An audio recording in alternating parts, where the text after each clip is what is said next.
Ya, shalom saudara yang terkasih dimanapun berada. Jumpa lagi bersama saya Pak Pendeta Slamet Riyadi. Mugi tansah pinaringan bagas waras, tansah pinaringan sehat walafiat, lan tansah pinaringan berkah saking Gusti Yesus. Amin. Pada kesempatan kali ini saya ingin menyampaikan satu firman Tuhan, yaitu tentang apa arti kesetiaan menurut firman Tuhan. Jadi salah satu bahan dasar utama membangun rumah tangga adalah kesetiaan. Tanpa adanya hal ini, maka bangunan tersebut akan roboh bahkan rawan roboh atau hancur bisa hancur. Nah, Alkitab bahkan menunjukkan kepada kita bagaimana Tuhan sendiri pun sangat menyukai orang-orang yang loyal Nah, sebelum pada ayat-ayat Alkitab, apa saja yang menunjukkan soal kesetiaan khususnya dalam keluarga. Ada baiknya kita mengetahui lebih dahulu tentang pengertian di dalam bahasa aslinya. Jadi saudaraku yang terkasih, kesetiaan dalam bahasa asli yang digunakan di Alkitab itu adalah emunah. Itu dipakai di Perjanjian Lama, dan pistos itu dipakai di Perjanjian Baru. Nah, emunah itu secara tersurat berarti kokoh kokoh. Nah, secara kiasan berarti aman atau loyal atau setia atau dalam bahasa Inggrisnya itu faithful atau penuh iman. Adalah mustahil seseorang bisa kokoh dan setia jika tak penuh dengan pengharapan dan iman. Nah, Tuhan sendiri itu menggambarkan dirinya itu sebagai Tuhan yang kokoh tidak berubah. Jadi Tuhan yang konsisten dan sama. Dalam terjemahan bahasa Inggris lainnya itu kesetiaan adalah steady atau truly atau truth atau fairly. Nah, sementara pistos itu di dalam bahasa Inggrisnya diartikan trustworthy atau layak dipercaya. Atau arti lainnya adalah belief atau faithful, atau juga bisa sure atau true.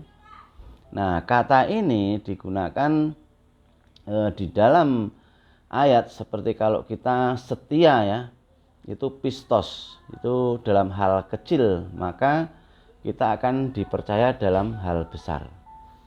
Nah, setelah kita memahami apa itu arti kesetiaan, maka kita bisa beranjak kepada ayat-ayat yang menuliskan tentang hal ini Nah, berikut ini akan saya bawakan 5 ayat saja di dalam Alkitab tentang kesetiaan yang suami istri wajib sama-sama ketahui. Yang pertama saya ambil di kitab Maleakhi 2 di ayat 15. Bukankah Allah yang esa menjadikan mereka daging dan roh? Dan apakah yang dikehendaki kesatuan itu? Keturunan ilahi. Jadi jagalah dirimu dan janganlah orang tidak setia terhadap istri dari masa mudanya. Yang kedua saya ambil di kitab Mika 6 ayat 8. Hai manusia, telah diberitahukan kepadamu apa yang baik, dan apakah yang dituntut Tuhan daripadamu selain berlaku adil, mencintai kesetiaan, dan hidup dengan rendah hati di hadapan Allahmu. Ini penekanannya di mencintai kesetiaan. Udah mencintai harus ada kesetiaan. Namun maknanya adalah kita harus mencintai kesetiaan itu sendiri. Jadi mengutamakan kesetiaan. Oke. Di yang ketiga saya ambil di Amsal 3 ayatnya 3-4. Janganlah kiranya kasih dan setia meninggalkan engkau. Kalungkanlah itu pada lehermu, tuliskanlah itu pada loh hatimu, maka engkau akan mendapat kasih dan penghargaan dalam pandangan Allah serta manusia. Ini luar biasa ayat ini ya. Jadi kasih dan setia itu jangan ditinggalkan, bahkan suruh dikalungkan di leher kita ya, terus dituliskan dalam loh batu, kasih dan setia.